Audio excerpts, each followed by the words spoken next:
लक्ष्मी की कई कथाएं हैं, जिनमें मुख्य रूप से दिवाली की कथा, जिसमें श्री राम के अयोध्या लौटने पर उत्सव मनाया जाता है, और महालक्ष्मी व्रत की कथा शामिल है, जहां एक ब्राह्मणी 16 दिन लक्ष्मी की पूजा करती है और घर में उनका वास होता है।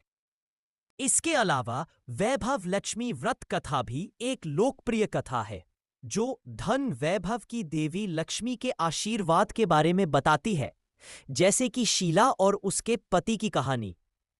एक दिवाली लक्ष्मी पूजा की कथा।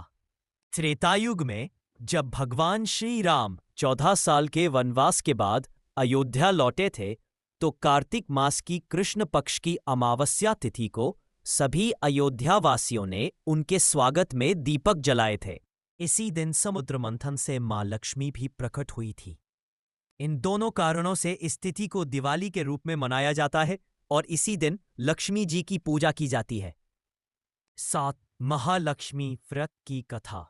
एक ब्राह्मणी ने दिवाली लक्ष्मी पूजा की कथा। त्रेतायुग में जब भगवान श्री राम 14 साल के वनवास के बाद अयोध्या लौटे थे, तो कार्तिक मास की कृष्ण पक्ष की अमावस्या तिथि को सभी अयोध्या वासियों ने उनके स्वागत में दीपक जलाए थे। इसी दिन समुद्र मंथन से मां लक्ष्मी भी प्रकट हुई थी।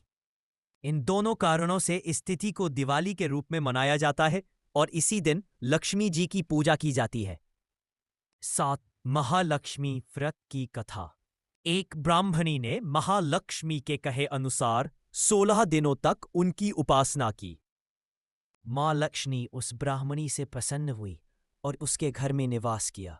आज भी भाद्रपद महीने में महालक्ष्मी की उपासना करने वाले व्यक्ति से मां लक्ष्मी प्रसन्न होकर सुख समृद्धि